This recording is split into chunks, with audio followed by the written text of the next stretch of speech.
Jangan lupa subscribe, like, and share. Assalamualaikum warahmatullahi wabarakatuh. Bertemu kembali dengan Pak Muhafi dalam pelajaran kewirausahaan kelas 11. Kali ini kita akan membahas tentang budidaya ikan mujair. Sejarah ikan mujair. Ikan mujair adalah sejenis ikan air tawar yang biasa dikonsumsi. Penyebaran alami ikan ini adalah di perairan Afrika dan di Indonesia.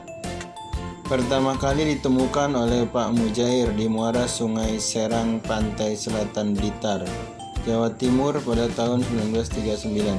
Awalnya ikan ini hidup di air laut, kemudian dibawa oleh Pak Mujair, lama-kelamaan diberi air tawar, sehingga habitatnya berubah menjadi ikan air tawar. Untuk mengenang jasanya, maka ikan ini diberi nama Mujair, berasal dari kata Pak Mujair yang menemukannya. Perbedaan ikan mujair dan ikan nila. Terkadang orang sulit membedakan mana ikan mujair dan mana ikan nila. Perbedaannya yaitu pertama, mulut ikan mujair lebih lebar dari mulut ikan nila. Yang kedua, mata ikan mujair lebih kecil daripada mata ikan nila. Yang ketiga, bintik pada sisik lebih pekat pada ikan mujair dibandingkan ikan nila. Yang keempat, pada sirip punggung dan ekor ikan mujair terdapat warna merah di bagian ujungnya, sedangkan pada ikan nila tidak ada. Yang kelima, tubuh ikan nila lebih besar dan dagingnya lebih tebal dibandingkan dengan ikan mujair. Selanjutnya, ciri-ciri ikan mujair. Ikan ini berukuran sedang, panjang total maksimum yang dapat dicapai ikan mujair adalah sekitar 40 cm. Bentuk badannya pipih dengan warna hitam keabu-abuan, kecoklatan atau kuning. Sirip punggungnya dorsal memiliki 15-17 duri tajam dan 10-13 jari-jari duri berujung lunak. Dan sirip dubur atau anal dengan 3 duri dan 9-12 jari-jari. Budidaya ikan mujair.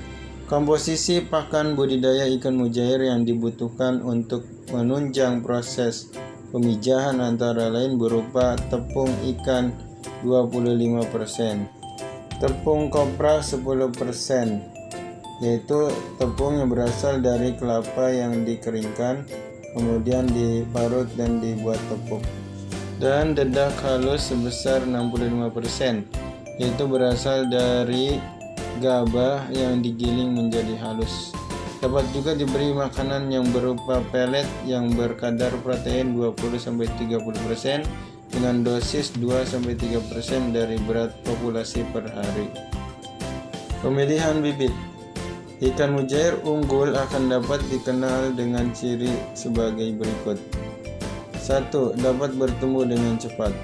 2. Memiliki kemampuan memproduksi benih dengan jumlah yang banyak serta kualitas yang tinggi. 3. Sangat responsif terhadap makanan buatan yang diberikan. 4. Memiliki sifat resisten atau tahan terhadap serangan hama, penyakit, dan parasit. 5. Dapat tumbuh dengan baik meskipun lingkungannya relatif buruk. 6. Mujair unggul yang ideal untuk dipijahkan adalah 100 gram lebih per ekornya.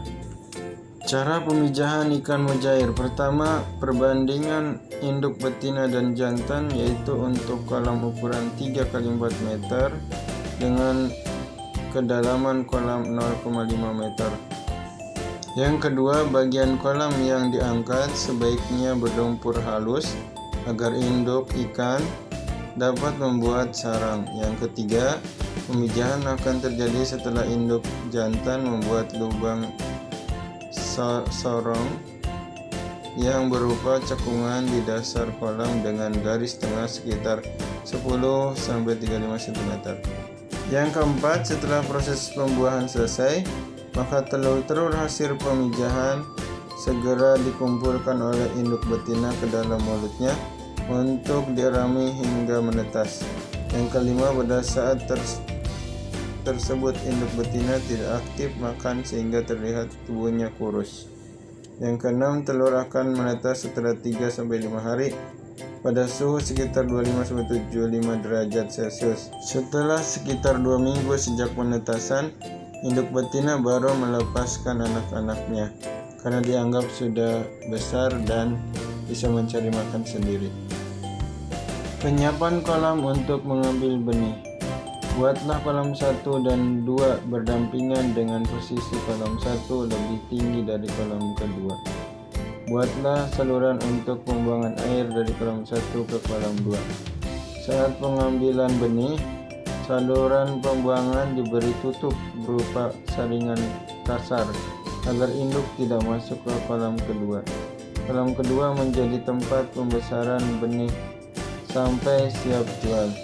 Saat pengambilan benih berumur 2 minggu, kolam diberi ancok, kemudian beri pakan di atasnya. Kemudian tunggu benih ikan berkumpul. Angkat kembali ancok, kemudian dipindah ke kolam pembesaran. Ancok adalah tempat untuk menaruh makanan yang digantung sehingga ikan bisa mematuk-matuknya atau menyundulnya dan makanan itu akan keluar dari ancok tersebut. Pemberian pakan. Sistem air bergerak. Pemberian pakan pelet buatan pabrik pada air bergerak dilakukan sejak benih ditebar sampai saat ikan dipanen. Jumlah pakan disesuaikan dengan umur ikan.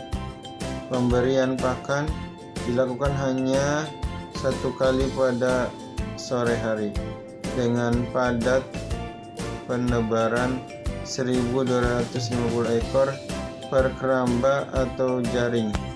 Pakan yang diberikan pada benih berumur 1-2 bulan adalah sebanyak 30 kg per bulan, dan pada umur 3-6 bulan pakan yang diberikan sebanyak 300 kg per bulan.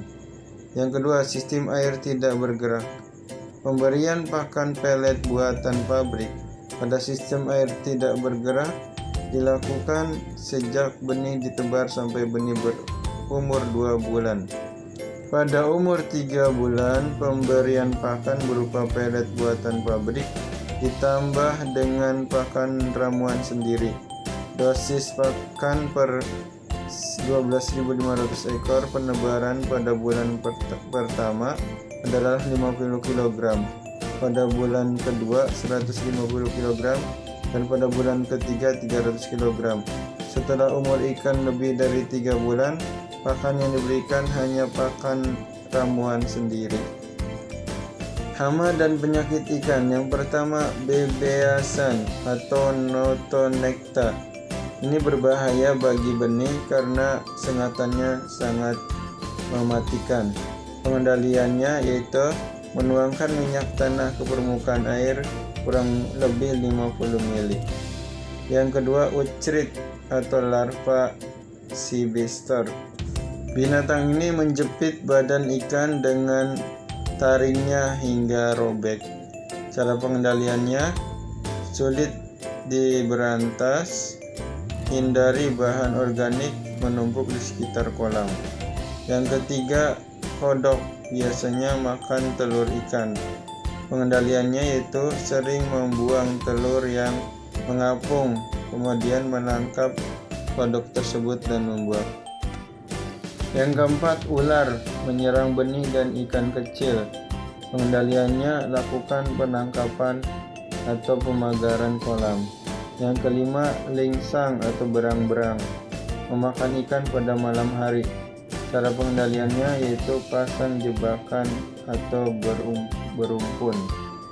Yang keenam, burung memakan benih yang berwarna menyala seperti merah dan kuning.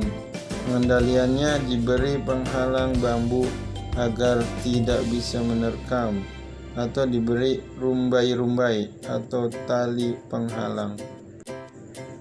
Yang ketujuh, ikan stres karena kualitas air buruk atau kolam yang terlalu padat menyebabkan ikan jadi stres. Penanggulangannya yaitu memperbaiki kualitas air dan mengurangi jumlah kepadatan. Yang kedelapan, jamur pada sirip ikan.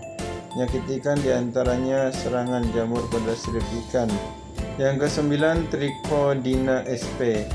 penyakit gatal yang menyerang tubuh atau sirip dan insang, dan masih banyak lagi hama penyakit lainnya yang bisa menyerang ikan. Jenis-jenis sistem budidaya dan kolam budidaya ikan. Yang pertama, sistem budidaya ekstensif, yaitu kolam yang digunakan adalah kolam tanah, yaitu kolam yang keseluruhan bagian kolamnya terbuat dari tanah. Setelah itu, pada sistem budidaya ini juga terdapat beberapa alternatif. Salah satunya adalah kolam terpal. Sistem budidaya semi intensif. Pada sistem ini, kolam yang digunakan adalah kolam yang memiliki dinding pematang yang terbuat dari tembok, sedangkan pada bagian dasarnya kolamnya terbuat dari tanah. Sistem budidaya intensif. Pada sistem ini, kolam yang digunakan adalah kolam yang keseluruhan bagiannya terdiri dari tembok. Macam-macam olahan ikan mujair. Terdapat banyak sekali menu yang bisa digunakan, tergantung selera kita yang akan memasaknya. Ada mujair goreng sambal dabu-dabu, ada mujair asam pedas, ada mujair kuah, ada mujair panggang, dan lain sebagainya. Tinggal sesuai dengan selera kita. Demikianlah pembahasan kita kali ini. Semoga kalian dapat memahaminya dan bermanfaat untuk kita semua. Assalamualaikum warahmatullahi wabarakatuh. Terima kasih telah menonton video kami.